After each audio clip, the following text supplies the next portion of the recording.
ओम श्री परमात्मने नमः। ओम श्रीमद्भागवत गीता प्रथम अध्याय 33वां श्लोक।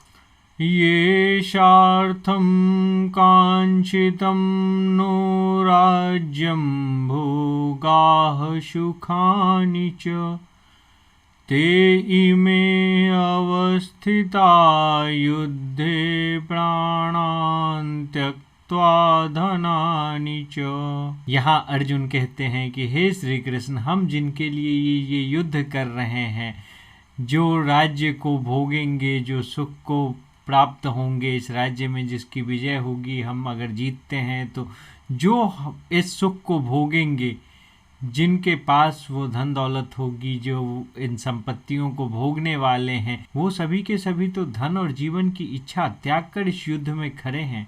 हम किसके लिए लड़ रहे हैं? अगर हम जीतते हैं, हमें जो प्राप्त होता है वो जो भोगेंगे, उन्होंने भी तो अपने जीवन में उन धन का और अपने जीवन तक का त्याग करने के लिए यहाँ पे उपस्थित हो गए हैं। हम ये युद्ध क्यों लड़ रहे हैं? अगर हम किसी व्यक्ति के लिए लड़ रहे हैं, राज्य के लिए लड़ रहे हैं, विजय के लिए लड़ रहे हैं, तो विजय और राज्य की मुझे कामना नहीं है। जिनके लिए ये धन और राज्य काम के होंगे, वो सभी भी तो यहीं आके खड़े हो गए हैं, यहीं पे लड़ने को तत्पर हैं। वो भी तो मन ही मन अपना जीवन त्यागने के लिए उत्सुक हैं। उन्हें भी तो अपने जीवन और धन की चिंता नहीं है।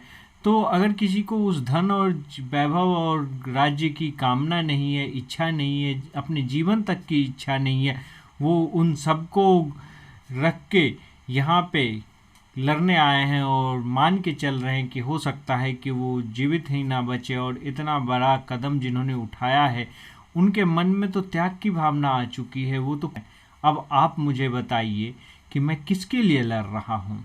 विजय के लिए, राज्य के लिए, धन के लिए, अपने बंधु बांधवों के भविष्य के लिए, किसके लिए? सभी तो यही हैं। कौन बचेगा कौन नहीं बचेगा किसी को तो नहीं पता। और ऐसा कहते कहते अर्जुन का मन और ज़्यादा संशय से भरा जा रहा है, मन भ्रमित हो रहा है।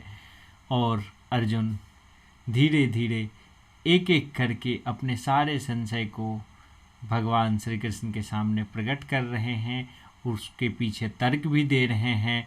और उनकी जो नहीं लड़ने की अभी इच्छा है, कामना है, उनके मन में जो संशय है युद्ध को लेके, उसके पीछे के भी तर्क सारे के सारे आ रहे हैं। और भगवान श्री कृष्ण अभी उनकी बातें सुन रहे हैं। अभी अगले श्लोक में जानेंगे कि कैसे भावनात्मक तौर पे अर्जुन और ज़्यादा नीचे चले जा रहे हैं, भावनाएं उनके ऊपर बढ़ती जा रही है और वो भावनाओं के गर्भ में फंसे जा रहे हैं। कल हम उस अगले श्लोक के साथ उपस्थित होंगे। तब तक के लिए धन्यवाद। अगर आपको हमारा गीता पाठ पसंद आ रहा है तो कृपया हमारे चैनल को लाइक और सब्सक्राइब ज़रूर करें। धन्यवाद।